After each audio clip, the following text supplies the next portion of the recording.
Speaking of narrative, nabanggit din po ng palasyo, sabi niya dito, hindi ba siya natutuwa na yung kapatid niya mismo, ang Pangulong Marcos Jr. ang nag-umpisa na imbestigahan ang manumalyang flood control projects na ito, ang Pangulo ang gustong maglinis ng kalat ng nakaraan. Alam mo, Admar, yan inoculation strategy. Ini-inoculate nila ang Pangulo para sa kung anong mangyayari.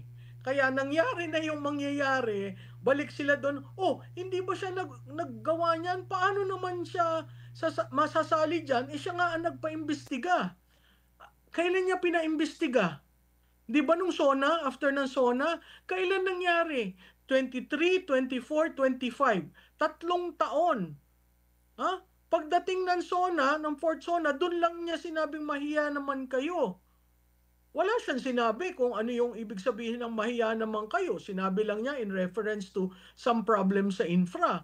And then after nun, nag-launch na siya ng isumbong mo sa Pangulo, in-identify niya yung 12 contractors, nag-focus sila sa isang probinsya. So makikita mo, cherry picking. Ano ba ibig sabihin ng cherry picking? Pipili ako para dun sa naratibo ko, may spine yung naratibo ko na sinasabi na akong nauna, sandali, ako ang nagpa-imbestiga. At again, the default, o isama natin yung investigasyon ng previous administration.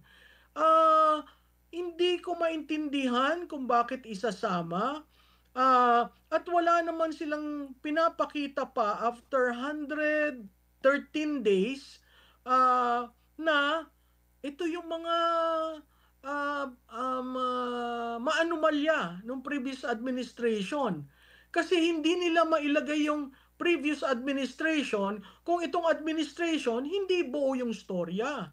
Eh hindi talaga buo ang storya dahil namimili lang sila kung anong storya para lang ma-deflect ang Pangulo not being involved. Nagulat sila siguro dun kay Gutesa. Kasi si Gutesa ang nagbuo ng storya para sa taong bayan. Yun ang hindi nila na factor in kasi wala namang plano talaga yung ano yung flood control mess eh. Walang kaplano-plano yan. So wala siyang exit strategy. Hindi niya alam kung saan dadalhin. Ngayong bumigla yung Gutesa, nagulat siya, backtrack sila. So ang default nila, ang presidente ang nanguna, siya ang nagpa-imbestiga, hindi siya kasama. So makikita mo, it's essentially an inoculation strategy of what's going to happen dahil alam nila lalapit at lalapit sa kanya itong anomalyang ito. Opo, magandang punto po yung nabanggit niyo ma'am, no, na walang exit strategy. Kumbaga para bang nag-boomerang ito sa Hmm. kanya na imbis na pogi points ang kanyang makuha, kaibahan, opposite. Hmm. Kaya nga kung sino man yung nag-isip niyan, talagang ipinalunlo ang presidente. Ito naman si presidente, sabi niya siguro, that's a brilliant idea. Let's do it. O ay anong nangyari? Kasi alam mo, kung gusto mo talagang yung transparent, accountable, inorderan niya ang pinsan niya. Ilabas ang small committee report. Ilabas yung BICAM report. Bakit hanggang ngayon? Wala tayong nakikita dyan. O, pangatlo pa, ha? Yung number of ghost projects, hindi sila magkaintindihan kung ilan. Si DPWH, iba ang sinasabi, 425. Si DepDev, Development Department, ang sinasabi 485. Ha? So wala, hindi mo alam yung datos eh. And yet, dun sa ghost projects, wala namang kasong pinafile. Kaya nga ang ulit ng ulit ko, yan sa ghost projects, madali mong i-file yung kasong yan kasi may proposal, may plano from DPWH, nakuha ang pera, nabayaran ang kontratista, pagdating doon sa lugar, wala. O punta ka nun sa paper trail. Sino yan nagplano? Saang distrito? Magkano ang binayad? Yung tatlong yun, filean mo ng kaso. Oh, ano pa yung sinasabi? We have to be slow, so that we have to be deliberate. That's a direct quote. To ensure that the case will stand in court. Uh, uh, Alam mo, common sense. Ghost projects will stand in court. Why? It's a ghost project, for heaven's sake. Yun ang hindi ko maintindihan eh. Kung saan-saan pumupunta, pailan nyo muna ang ghost projects. Doon maniniwala akong seryoso kayo. Eh baka may masagasaan, kaya hindi nila pinupurso yun. Opo, pero yung nabanggit niyo po na dapat hindi madaliin yung pagsasampa ng Hmm. kaso. Meron din siyang video na dapat gusto ng ano na mabilis din na aksyon. Hmm. Mabilis na resulta. Dahil nag-aantay ang sambayan ng Pilipino. Di ko alam kung paano may pagtutugma yung una, dapat mabagal, make sure na ganito, tapos meron na namang statement, dapat mabilis. Admar, All in the ya, same na bibig ya, po ang nagbabanggit po. Admar, yan ay proof ng epekto ng paggamit ng cocaine. Hindi mo, di ba nung nag-umpisa tayo ng first year, parati sinasabi natin, ba't papalit-palit? Ba't pa iba-iba? Bakit walang consistency? At so makikita mo ang bureaucracia, ang isusunod ba ako? O sandali lang, mag-iiba na naman. O, ICC, pabalik-balik. Droga, war on drugs, pabalik-balik. FDI, pabalik-balik. EDCA, pabalik-balik. China, pabalik-balik. Ang dami niyan. If you're going to list the changing narrative from the first year to the third year, siguro mahaba ang listahan natin, baka dalawang kokomban. 'Di ba? So ang akin lang, nakita natin yung signals eh. The signs were there and are still there. And the moment the sister stood on that stage, all of us were saying, kaya. 'Di ba? That was a collective sigh nung umakyat si Senator Marcos. Everyone was saying, alam mo, ang sisi pati alam mo palang ganyan, ba't mo dinala kay Inday Sara? Ba't mo pinursu yung unit team? At narinig natin kay Senadora nung sinabi niya, nangako na magbabago. Hindi ba yon behavior ng isang addict? Nangako magbabago pero hindi nagbabago? So, ah, nakita natin talaga yung agony sa loob ng pamilya. Opo. Mayroon pang nadagdag si Palace Officer Castro. Sabi niya rito kay Senadora Amy na maging makabayan ka, tumulong ka po sa imbestigang ginagawa ng sarili niyong kapatid. Na nabanggit niyo kanina si Guteza, after noon ay biglang naiba ang ihip ng hangin. Yet ngayon, meron na namang ilang videos ba yun? 3 ba yun? Na binulgar itong si former Congressman Zaldico. Ano agad parang binar agad, no? Hmm. Pero humihimok pala sila na may tumulong. Meron pa nga silang inilunsad na isumbong sa Pangulo. No? Ngayon, meron nagbigay ng impormasyon pero nangyayari, agad binabara po, Prof. Kaya Hmm. nagtatanong, saglit lang, paano naging independent ngayon yung mga investigasyon na agad binabanatan yung naglalabas ng mga impormasyon? Oo, tama ka dun, Admar, 'no, yung sinabing tumulong ka sa investigasyon. Hindi ba tumutulong si Senator Marcos? Ah, Nandun siya, uma-attend siya, kine-question niya, nagsasabi siya, "No, ito magwi-withdraw na, magre-recant na." Ah, Hindi pa naman tapos ang investigasyon, eh.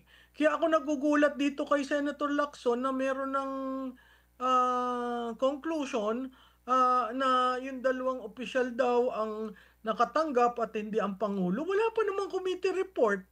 Hindi ko naman maintindihan kung saan niya pinagkukuha yung mga sinasabi niya.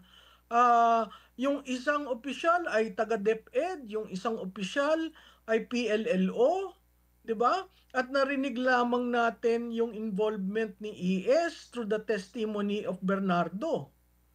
So it's yung sinasabi ni Senator Lacson are all based on Yusek Bernardo's testimony.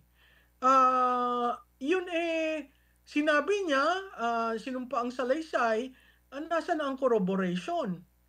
So, napakahirap mong sabihin na yung 100 billion ay yung dalawa ang nagpakana at sinabi at ginamit lamang ang pangalan ng presidente. Ikaw ba naman gagawa ng ganun na idadrop mo ang pangalan ni presidente? At kung titingnan natin sa narrative ni Congressman Ko, sinabi niya na nakatanggap siya ng tawag kay Secretary Amina na ang instruction ni presidente ganon. So paano dun sa litanyang yon, wala namang sinabi yung kay Olaybar at saka kay Bersamin na PLLO. In fact, nagulat ako nakasama yung Bersamin na PLLO. Ang sinasabi nila, bagman daw ni ES. Ang naratibo lamang ni Bernardo, humihingi ng porsyento si Olaybar para kay ES.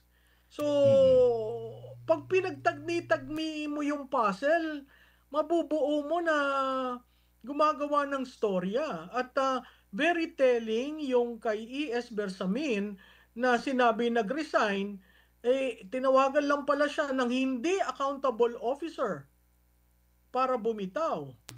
So, Opo. at yun, medyo delikado sila doon dahil pag nagsalita si ES Bersamin, baka maligwak yung kanilang naratibo. Pero kung siguro ang ibinulgar po ni former Congressman Zaldico ay si BP Sara, Prof, siguro tatanggapin yung kanyang pahayag. Oo. At saka magiging hero yun. Ang seguridad niya ay masigurado. Ang dalawa niyang anak na nandito, hindi iipitin, di ba? Nakita na natin yan eh. Nakita natin sa ginawa dun sa tao ni former Congressman Saldico. Nakita natin yung pag-iipit na ginawa kay Gutesa, 'di ba? At sa pamilya niya. So, yung kasing armed agencies of the government kayang gawin 'yan just to secure whatever they want. Noong hindi nagsasalita si Congressman Ko at sinabi ng ilan na i-cancel nyo ang passport, hindi ginagawa. Ngayon nagsalita, abay ika-cancel nila ang passport para umuwi at kinukulit nila na umuwi. So makikita mo yung logic. Hindi pinag-iisipan Lahat reactive. At yun ay emblematic ng problema ng pinuno. Lahat reactive. Kung ikaw ay matino ang isip, hindi ka reactive. Pine-prepare mo yan, pinaplano, kinakausap mo yung mga ahensya ng gobyerno, o ito ang ating ito ang messaging natin, ito ang sasabihin natin, ito yung ibibigay natin. Hindi yung kabinete, paistaran sila kung sino makakuha ng atensyon ng Pangulo. Si Pangulo, without thinking through the suggestion, go. So, nagkakaroon ka ng ganyan na may kalihim ka ng DILG na nagsasabi, destabilizer. Hindi naman inciting to sedition. Yung pagrarally ba, destabilizer ka na. Yung pagsigaw mo ng resign, inciting to sedition ka na. So makikita mo yung pagkakaiba-iba ng approach at tatandaan rin natin, hindi natin tinitingnan pa yung internal click sa Malacanang. Yung labanan ng dalawang Rimulya, laban kay ES, etc. etc. So yung mga ganun ang medyo problematic. Speaking of problematic po, Doc, Prof, noong nag-resign si Bersamin at Pangandaman dahil kabilang sila sa napangalanan nitong si former Congressman Zaldico, ang dahilan daw ay delikadesa. No, ngayon kasama din po, 'di ba, si Marcos Sr., Marcos Jr. sa napangalanan ni Zaldico. So ibig sabihin ba nito walang delikadesa yung, yung presidente? Yung perfect example na hindi ba ayusin at pag-isipan kung anong ibibigay na rason? Kasi tinan mo, sinabi, they resigned out of delicadeza, and then you have an ES saying, no, I did not resign. Somebody called me. So, I will not anong exact frame niya? I will not go beyond the period where I am welcome. So nag-pack up siya ng gamit niya at alam mo, very graphic yung statement ni ES. Hindi ko maintindihan ba't yung isang Yusek Cadiz ay hindi nag-resign. Kasi kung yung pinangalanan lahat nag-resign, edi dapat pati si speaker nag-resign. Pati si presidente nag-resign out of delikadesa. Yung excuse ng delikadesa, apparently, pwede yun sa iba. Sa iba, hindi. So again, problematic. Kasi namimili. Tsaka matindi, nabanggit mo nga matindi yung naging pahayag din ng dating ES na sa press releases nila delikadesa. In fact, Mm. kahit na na-release na ito sa ng PCO sa kanya, hindi pa pala nakapagsulat ata ng Mm. formal na resignation. Oo. Kumbaga Ma sa pilitang resignation ang ginawa. Mas shocking naman yung kay Secretary Pangandaman. Nandun siya sa Senado, nagdedepensa ng budget, biglang naka-receive ng tawag na, you need to resign. So, kung ikaw, di ba, nagtrabaho ka ng 3 taon, inayos mo yung budget kahit na sabihin nating maraming palpak dun sa pagtatrabaho niya, pero she was a team player. Up to the very end, she was in the Senate helping in the deliberation of the budget. And then you receive a call like that, just like that. Is that how a president should handle his close? Malapit ito eh. Lalo na naman si ES, little president yun eh, di ba? So Opo. it is insulting to be treated that way. But apparently, this president, that's how he is. Unfortunate for those who rendered work under him, that they be treated this way, but they chose to be with him. So you bear the consequences. Yun nga lang, it's so unprofessional. It leaves a bad taste. Uh, dahil usually naman yan, nag-uusap, nagkakamayan. Yung iba nga na was asked to resign, nabigyan pa ng ibang posisyon at refer sa isang tao to take care of this person. So, makikita mo na merong pinababagayan at merong drop like a hot potato. Pero parang hindi na yata sorpresa ito, Prof, yung nangyari kay Bersamin, kay Pangandaman. Kasi may pattern na rin kung maalala nyo po sa panahon ni Torre na ginawa niya ang lahat, Mm. no, para maisakatuparan yung gusto ng gobyerno. Alam natin kung ano yung mga ginawa niya. Siya mismo yung nanguna against sa kay OJC, kay Pastor, kay dating Pangulong Rodrigo Duterte, hanggang sa naging PNP chief siya, tapos biglang bagsak na ngayon nasa Rainbow, nag-float pa siya. At kay Congressman Zaldico, 'di ba? Nabanggit din niya na sinabihan siya mismo daw na wag umuwi sa Pilipinas. Pero ito yung mga ano niya sa mahabang panahon na APRO sa loob ng 3 taon, mas mahaba yung kanyang tenure bilang APRO chair. 'Di ba? Mm. Nabanggit din siya ni Vice President Sara Duterte na dalawa lang yung humahawak doon sa budget, si Speaker at saka itong si APRO Chair Zaldico. Tapos ngayon, same din sa nangyari kay Bersamin. Sinasabi dito, hindi naman siya nag-resign. Nabanggit mo na rin na kwento ni Amina Pangandaman ng DBM, ganun din. So kumbaga parang kung itagpi-tagpi mo lahat ng mga pangyayari, parang if ever na magkokonekta ito, kung nabulilyaso at magkokonekta doon sa presidente, para ka na lang basahan na pagkatapos gamitin ay itatapon na lang, Prof. Alam mo, Admar, hindi lang yan siguro ngayon. Pwede nating i-tie up dun sa panahon ng eleksyon eh. Pagkatapos ng eleksyon, di ka nakilala, di ba? Tingnan mo yung sinabi ni Manong Chavit. Pagkatapos ng eleksyon, Si BP Sara pa pala, Prof. oo, si BP, 'di ba? Ah, Sa tingin ko, user ba? That's a more user in the sense na 'pag natapos na siya sa'yo, diyan ka na, bahala ka na sa buhay mo. Nagamit na kita, eh, tapos na ang pangangailangan ko sa iyo. So, yun nakakalungkot kasi yung mga, pero nakakapagduda yung kay Torre. Hindi ko maintindihan ba't hindi nila makuha si Torreng pag-resignin. Kasi anomalya yang si Nartaes ay hindi ang highest ranking under the PNP charter. The fact that Torre is floating, is getting all his benefits, etc. without working, isn't that highly anomalous? Hmm. So hindi siguro kaya hindi nila masipa dahil dun sa maraming ginawa si Torre.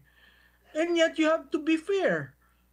Kung sinipa mo itong mga ilang kalihim at si ES, and Torre is scot-free doing whatever he wants, uh, and receiving the salary coming from the taxes of the people, there is really something wrong with you as a leader and this administration. Oo nga po. Bilang panghuli na lamang po, Prof, kasi nabasa ko rin itong magandang post. Actually, nabanggit mo na rin itong issue na ito na konting galaw lang. Kung may mag-question, ano agad, tawag nito, inciting sedition. Sabi pa nga ni, close to inciting, malapit na. Meron po bang ganun? Pero maganda itong naging post din ni Congressman Pulong Duterte. At ang puna niya rito, yung Bill of Rights, parang optional lang daw yung pagbasa, no? Pero malinaw po daw doon sa Article 3, Section 4, na dapat daw i-display, no, sa opisina ni Junvic Remulla, DILG Secretary, yung Article 3, Section 4, yung sa freedom of speech, expression, freedom to assemble. Sabi pa niya dito, hindi lahat ng ayaw sa inyo, sedition na agad. Baka daw hypersensitive lang sila pag kayo ang tinitira. Nabanggit din niya dito yung sa AFP Chief of Staff na very grateful sa budget kasi lumalabas din ulit ngayon yung nag-resurface ulit ngayon yung mga videos, no, ng usapan nila with the Speaker and Congressman Zaldico, and at the same time yung AFP Chief of Staff. Pero napatanong itong si Congressman Pulong Duterte kung saan ba napunta yung mga bilyones sa AFP. Kasi daw yung ilang kampo daw, kalahati lang daw yung armas. Kung merong mga armas pang museum, ibig sabihin mga luma na raw, mga M16 pa raw yung mga gamit. Meron din daw proyekto na Ghost. So, pwede ba daw nilang papuntahan ng staff, sabi ni Congressman Pulong, para mag-inspect? O baka naman sa dictionary nila, yung transparency ay sedition na rin. Sabi pa niya dito, baka konting rally, sedition, konting tanong, sedition, konting pag-check ng budget, sedition. Kung ganyan pala, sabihin niyo na lang diretsahan, bawal magtanong, bawal pumuna, bawal mag-demand ng accountability, martial law na lang ba daw. So, ito po yung puna ni Congressman Pulong Duterte. Tugmang-tugma po ba ito sa kasalukuyan, Prof? Oo, kasi yung mga nagrarally, pinipigilan. Saan ka naman nakakita ng rally? Sila ang nag-define ng lugar. May permit yun, sila ang nag-define ng lugar. Mas marami pang mga pulis. Yung mga papasok ng mga sasakyan, hindi inaalaw. Marami silang ginawa nung rally sa EDSA na hindi halos nakagalaw yung mga organizers.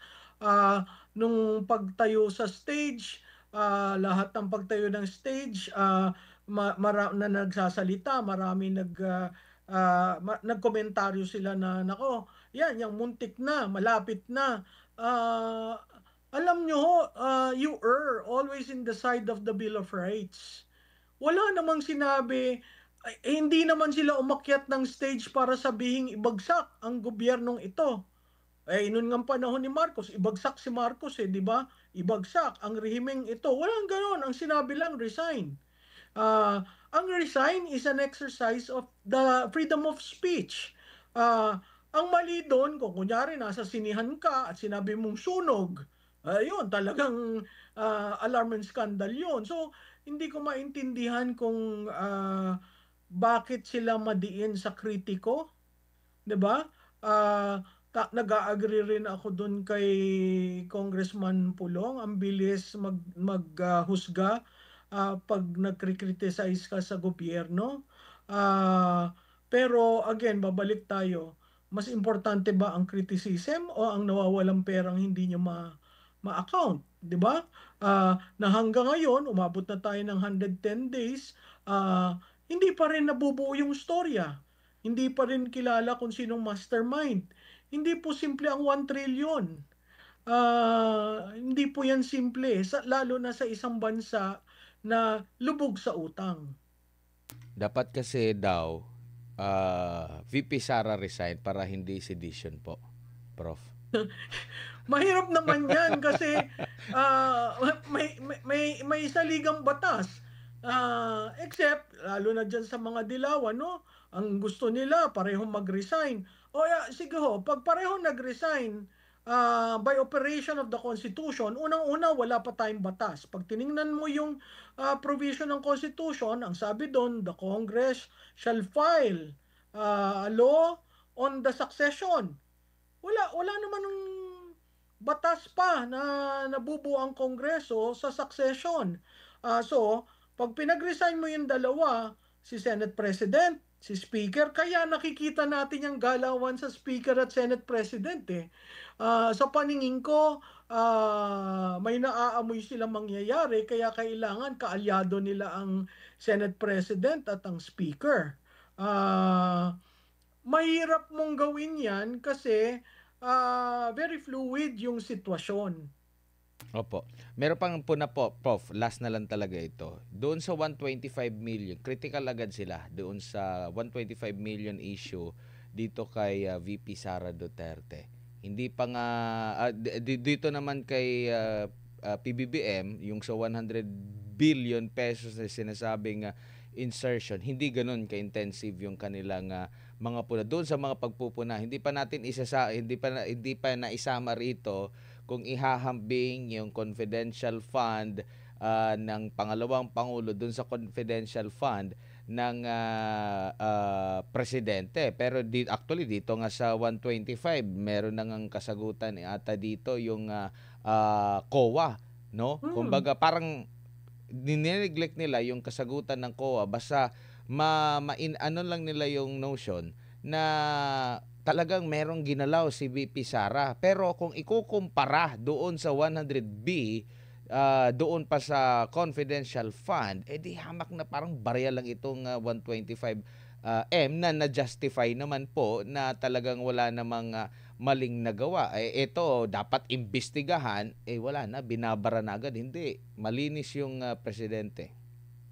Alam mo, Admar, yung ginawang operation sa 125, talagang diniin nila si Vice Presidente from the Quadcom to the Tricom, di ba?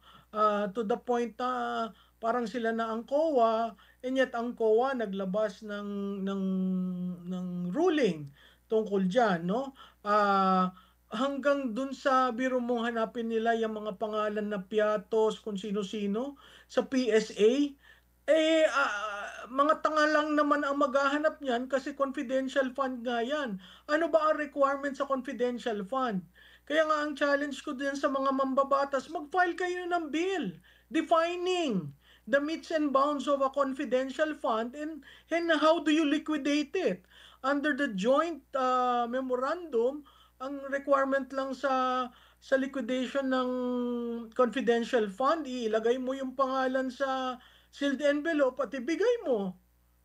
So, yung mga piat, paano mo makukuha yung mga pangalan na yan? So, yung Office of the Speaker na merong kopya niyang use ng confidential fund, leaked it. So, kaya sino ba ang naglabas ng mga piatos? Di ba yung mga young guns? So, babalik tayo sa young guns. Bakit kayo tumatahimik?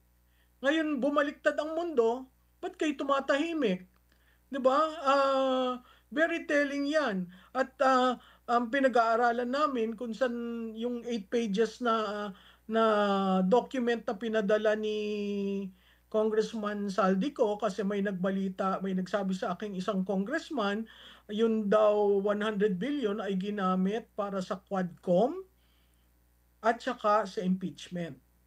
So, again, paperwork, due diligence, tinitingnan namin yung listahan, ilan ba dyan yung pumirma sa impeachment, magkano ang nakuha, at sino yung mga Quadcom na nakakuha. Kasi ang pagkasabi sa akin, may isang, yung isang sinabi, minention sa akin, 450 million.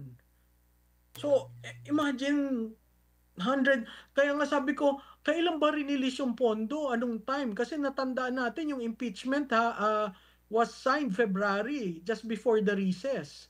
The 100 million insertion is a 2025 budget.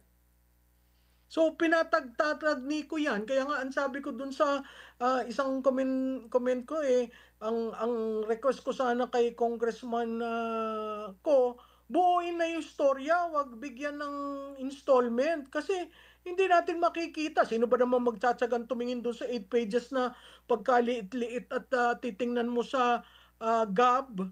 Kasi GAB yun may pahina magaling alam ni ko yung ginagawa niya. The fact na linagay niya yung 8 pages na may pahina. So pupunta ka lang sa GAB at titingnan mo, ay talagang na-insert. Oh, ito talagang na-insert. So yung mga sinasabi ng deflect na, hindi yan totoo, wala yung listahan na yan. You just have to do the work. Tedious, kasi ang dami mong titingnang dokumento. But outside of the small committee and the bicameral, that's the only thing we can do. Kasi hindi natin alam mo kung binigay yung small committee, ang daling gawin kung nasaan nakapark yung pondo, di ba? Sino ang kumita, sino ang dinaan lang dun at iba ang kumita, di ba? Napakadali niyan. At ang gusto kong pag-aralan, nagamit ba yung insertion para sa 2025 election? Kasi ang nakita ko sa ground, ang daming perang lumabas. Halos hindi gumastos ang politiko na re-electionist. So, yung mga yan, kailangan pag-aralan na napakahirap kasi voluminous yung budget at talagang tsatsagain mo. Prof, maraming salamat po sa inyong oras at panahon at sa mga nagtatanong, Prof, kung sino po ba kayo. Hindi ko lang alam bakit pa sila magtatanong kung sino po ba kayo. Madali naman kayo ma-research, Prof, sa online. Hindi, pero alam mo, yung nagtanong na, who is Malutikia? Ay, mas magaling ka sa akin, mas matino ka sa akin, mahusay ka. Babalik uli ako dun sa sinabi ko. I am just an ordinary citizen who loves this country. Ayan. Prof, maraming salamat po sa ulitin. Ingat po kayo. Salamat, Admar. Ang political analyst, strategist na